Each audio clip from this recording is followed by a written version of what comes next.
Vous pensiez connaître les lunettes dorées, mais est-ce que c'est vraiment de l'or ou juste une couleur qui brille? Aujourd'hui, on va plonger dans l'histoire de l'or dans les lunettes. Du vrai or massif aux finitions plaquées en passant par le gold field, qui a marqué l'histoire pendant des décennies.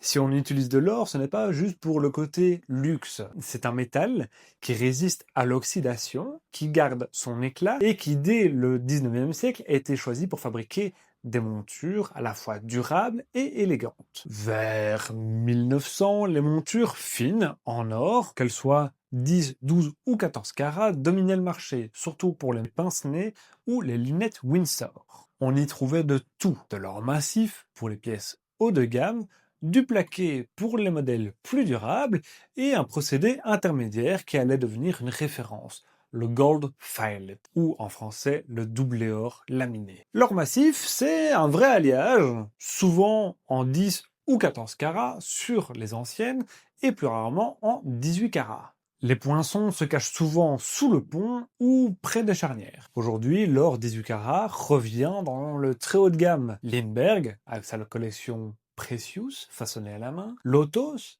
avec des montures en or massif fabriquées en Allemagne depuis 1872. On va avoir quelques petites pièces chez d'autres concurrents également.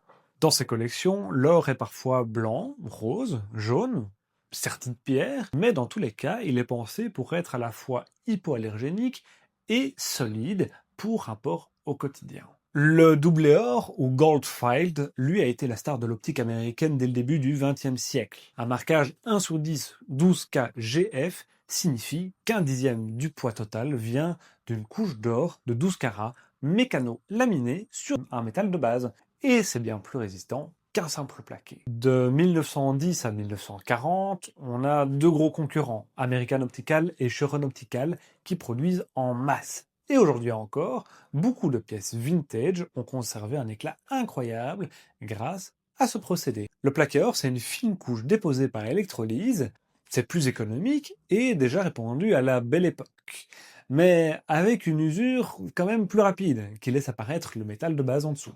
Le marquage 12K Gold Plated indique la pureté de l'or utilisé pour le plaquage, pas la quantité. Et sur certaines lunettes anciennes, le plaqué n'était même pas indiqué. Ça complique quand même l'authentification. Pour savoir ce que vous avez entre les mains, regardez les marquages. 14 carats ou 10 carats pour de l'or massif, 1 sur 10, 12 carats GF pour Goldfield. Et s'il n'est rien, il y a de grandes chances que ce soit du plaqué, voire même de la peinture avec simplement un effet doré. Alors côté confort, les allergies viennent surtout du nickel dans certains alliages. Plus l'or est pur, moins il y a de risques. C'est pour ça que les collections actuelles, en 18 carats, mettent en avant l'argument hypoallergénique.